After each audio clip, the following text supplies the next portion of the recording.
les droits de la personne, particulièrement de la façon dont les pratiques policières affectaient des personnes noires et racisées de façon disproportionnée, a vraiment éveillé en moi ce besoin de combattre justement le profilage. Même si moi-même, même lorsque j'étais policier, j'en ai vécu du profilage racial personnellement lors de mes voyages, en revenant au pays par exemple, lors d'une conférence policière où j'avais assisté aux États-Unis. Lorsque je suis revenu au pays, je me suis présenté aux douanes, à l'aéroport, on m'a envoyé à l'immigration. Vous voyez?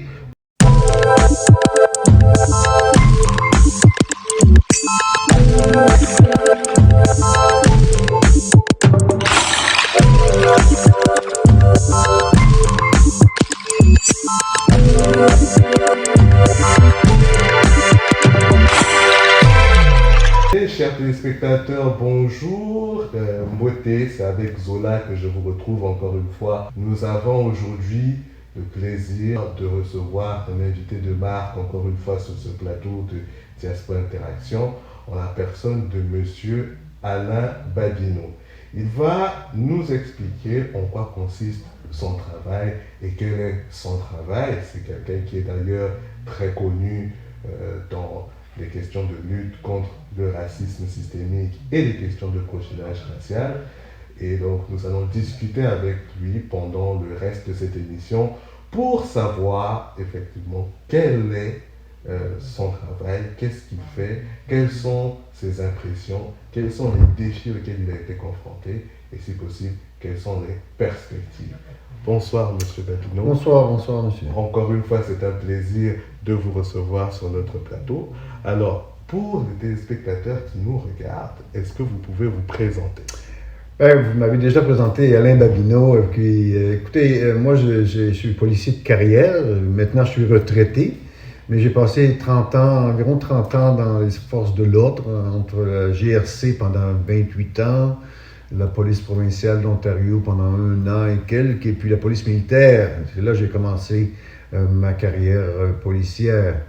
Je vais parler quel est mon travail présentement. Mon travail présentement, c'est une vocation.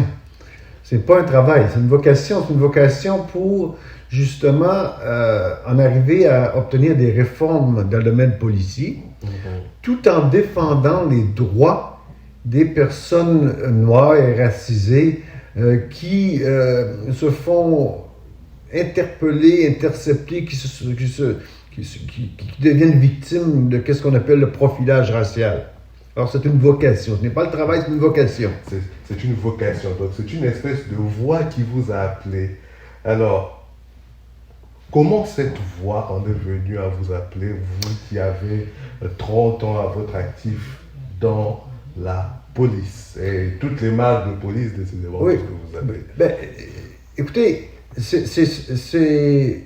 lorsque j'étais policier, le profilage racial, c'est pas vraiment quelque chose que j'avais en tête, parce que lorsqu'on est dans un système dans lequel il peut y avoir des pratiques discriminatoires, souvent on ne s'en rend pas compte. Particulièrement comme personne racisée, parce qu'on fait partie du système. C'est vraiment lorsque j'ai commencé mon cours en droit, parce que j'ai 2 bacs en droit à l'université de McGill, où les droits de la personne, particulièrement de la façon dont les pratiques policières affectaient des personnes noires et racisées de façon disproportionnée, a vraiment éveillé en moi ce besoin de combattre justement le profilage. Même si moi-même, même lorsque j'étais policier, j'en ai vécu du profilage racial personnellement lors de mes voyages, en revenant au pays par exemple, lors d'une conférence policière où j'avais assisté aux États-Unis.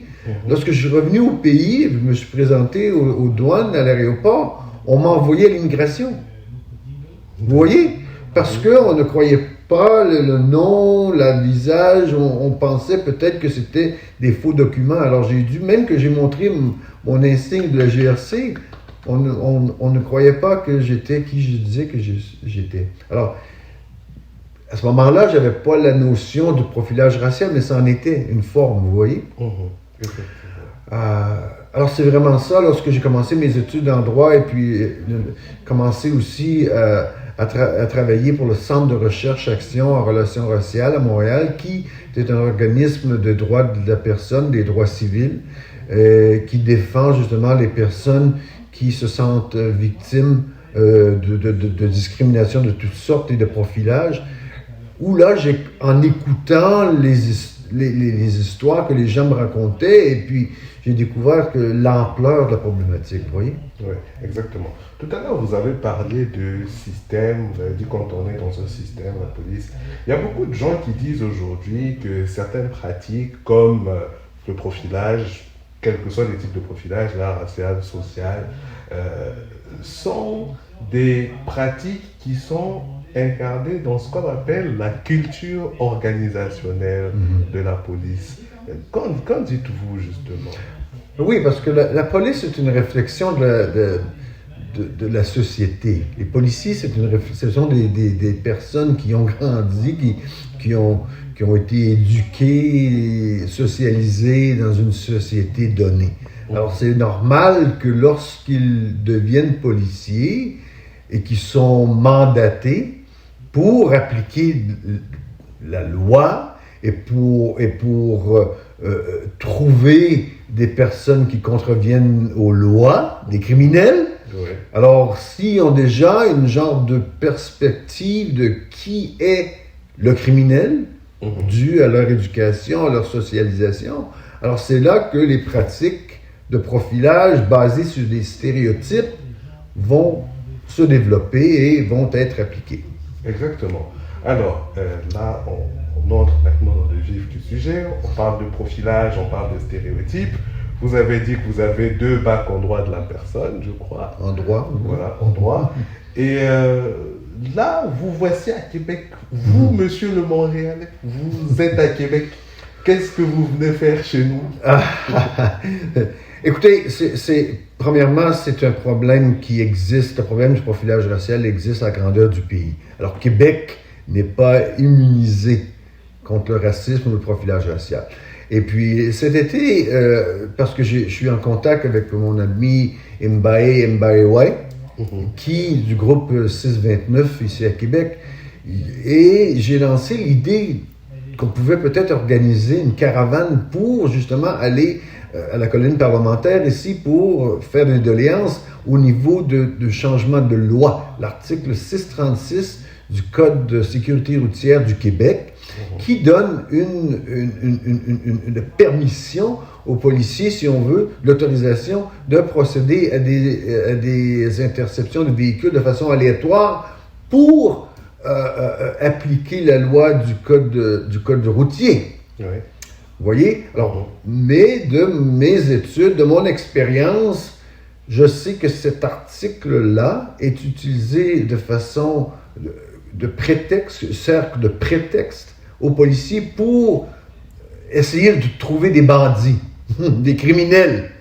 Et comme je l'ai dit tantôt, lorsqu'on a des stéréotypes vis-à-vis qui sont les criminels, ben, on utilise cet article-là comme outil pour aller fouiller. Vous voyez? Oui. On ne veut pas nécessairement fouiller s'il y a eu une violation du code de la route, comme ça devrait l'être, mais on utilise ça pour pouvoir aller fouiller si la personne noire ne serait pas un criminel. Vous voyez? Oui. Alors, c'est très important pour nous de demander que, justement, cette loi-là soit modifiée, révoquée et retravaillée pour s'assurer qu'il n'y ait pas des débordements. Alors, lorsque vous dites c'est important pour vous que la loi soit modifiée, révoquée, on le sait, vous avez dit, ça s'étend à l'échelle du pays, mais on a nos voisins du Sud, aux États-Unis par exemple, où il y a de nombreuses recherches qui portent sur les street level bureaucrates, les policiers de première ligne, qui montrent justement, moi je connais une étude là, qui avait été menée à Kansas City, et qui montrait justement que les policiers avaient cette tendance-là à arrêter dans une certaine disproportion les populations noires. Et cela entraînait un peu le manque de confiance des populations noires vis-à-vis de la police. Exactement. Et est-ce que vous l'avez remarqué, par exemple, au niveau du Québec? On sait justement que Mbaye et que nous saluons d'ailleurs ce soir sur cette émission, documente énormément de choses, mais est-ce que dans votre collaboration avec lui, vous avez remarqué par exemple qu'il y avait des gens qui ne voulaient pas appeler la police par exemple pour certains cas, ou qui tout simplement banalisaient leurs expériences? Oui, absolument, absolument. C'est sûr que il y a des gens qui, premièrement, n'ont pas confiance euh, en- au système de justice ici au Canada, et n'ont pas confiance en la police, et ont peur de la police. Alors, pour multiples raisons, les gens sont hésitants à porter plainte lorsqu'ils deviennent victimes.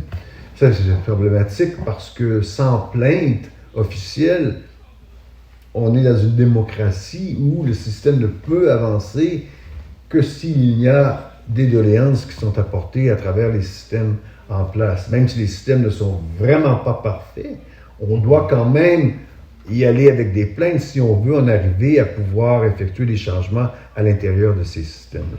Alors là, je vais parler parce que j'ai votre carte de visite et c'est écrit que vous êtes un lobbyiste. Je vais parler au lobbyiste qui a des connaissances en matière de policing, donc de travail policier.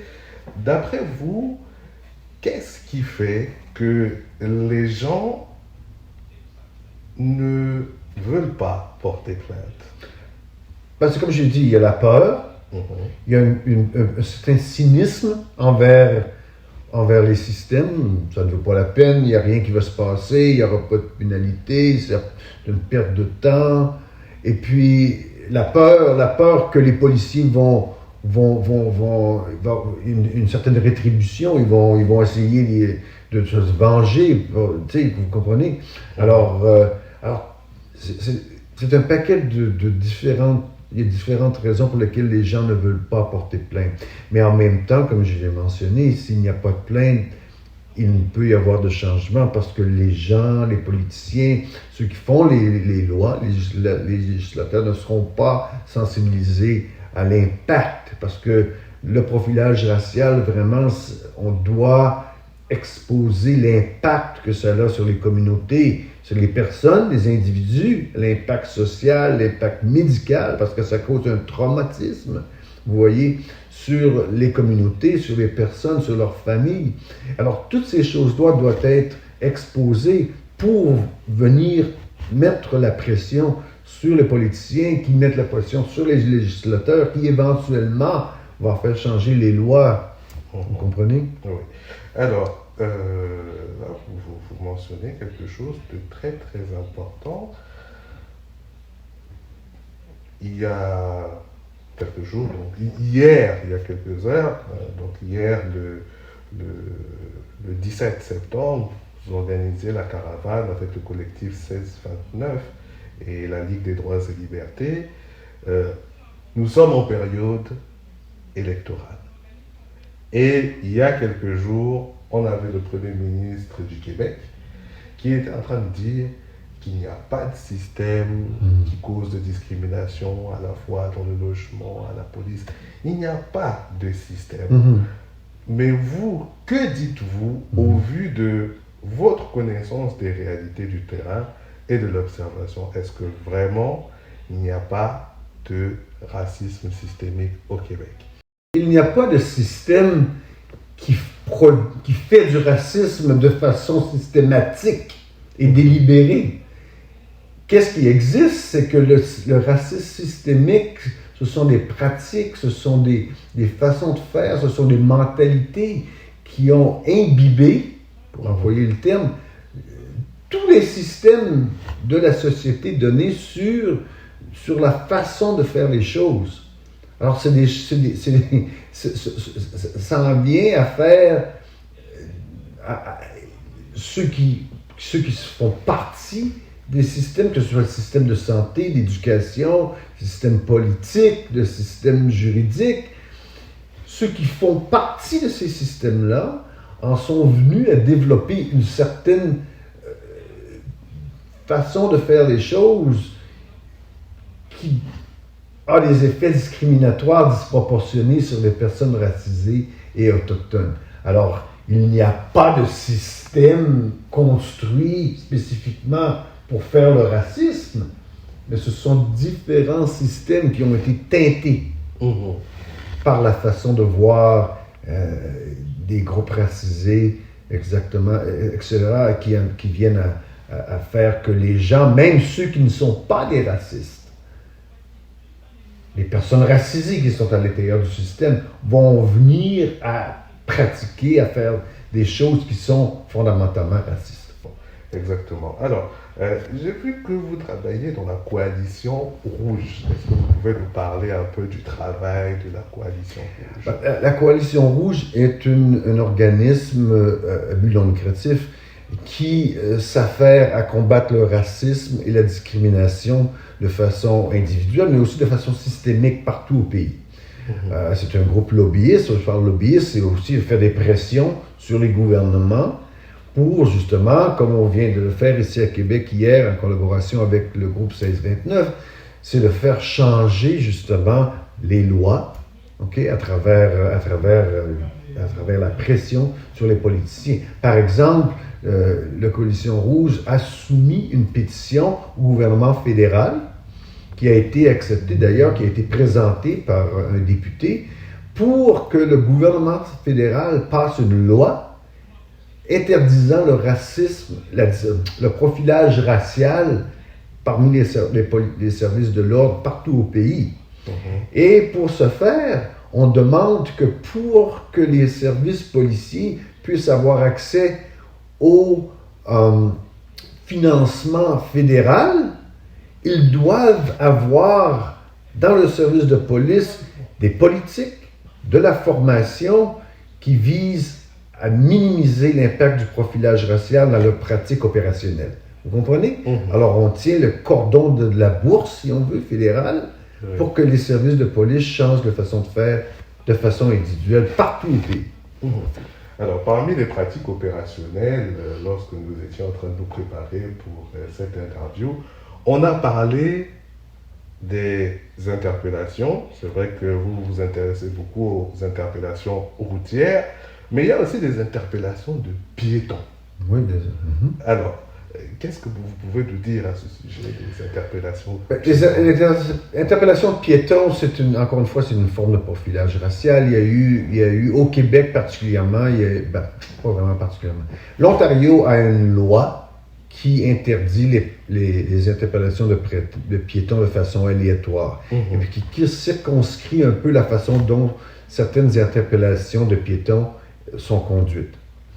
La Nouvelle-Écosse, par exemple, a un moratoire, a interdit toute forme d'interpellation aléatoire de piétons, mais ce n'est pas clair exactement s'ils ont une loi qui circonscrit ces interpellations de la façon dont l'Ontario le fait. Ici, au Québec, on n'en a pas.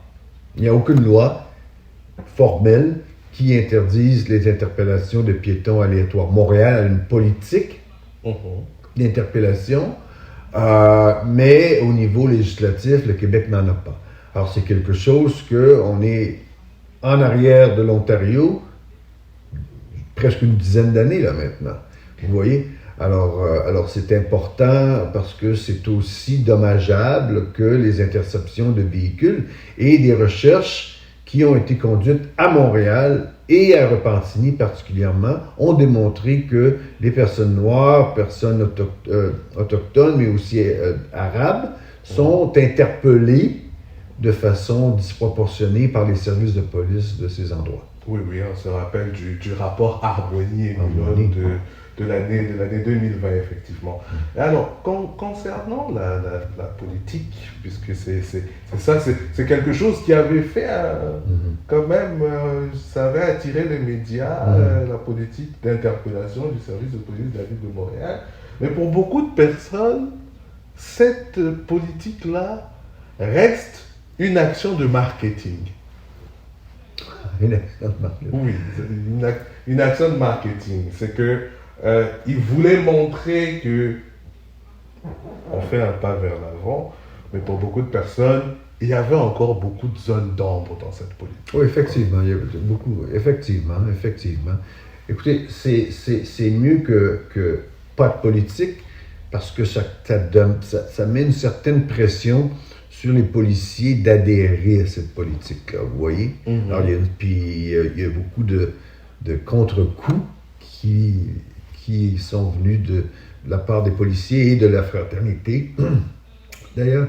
Alors, c'est mieux que rien, mais il reste quand même beaucoup de failles et ceux qui veulent aller autour de la politique Mhm. peuvent le faire s'ils sont capables d'articuler la façon dont les interpellations sont faites. Alors, c'est mieux que rien, mais encore une fois, il y a beaucoup de failles là-dedans. D'accord. Alors, petite question comme ça, est-ce que dans votre travail, votre ancien travail de policier, et là votre travail en tant que lobbyiste, quels sont les différents défis auxquels vous avez été confrontés? Les défis organisationnels, c'est que la culture policière est très résiliente, très hésitante aussi à faire des changements. Alors ça c'est... Moi, je l'ai vécu, j'ai travaillé 1 an pour la Ville de Montréal pour essayer de travailler justement avec le service de police de la Ville de Montréal, de faire des changements au niveau de ses pratiques organisationnelles pour enrayer le profilage racial. Et j'ai vu qu'il n'y avait pas vraiment de vouloir changer à l'intérieur d'une façon radicale, parce qu'on doit changer. On parle de racisme, on ne parle pas de petites choses. Si on fait une analogie avec le racisme ou le harcèlement sexuel, on ne peut pas essayer de changer un petit peu le harcèlement sexuel. On doit prendre des mesures concrètes et radicales pour changer, pour enrayer le harcèlement sexuel. Ben, c'est la même chose avec le racisme. On doit enrayer le racisme. On ne doit pas minimiser un petit peu le racisme. On doit l'enrayer. Alors, vous voyez, moi, je n'ai pas trouvé qu'il y avait un désir pour vraiment changer de façon vite, concrète, le racisme qui est pratiqué par la pratique du profilage racial, finalement.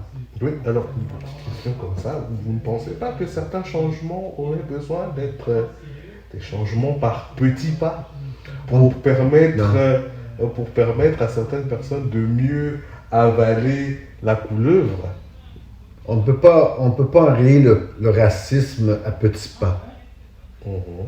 Si vous allez dire à un groupe féministe qu'on va essayer d'enrayer le harcèlement sexuel à petits pas, je ne pense pas que vous allez être bienvenu dans cette conversation-là.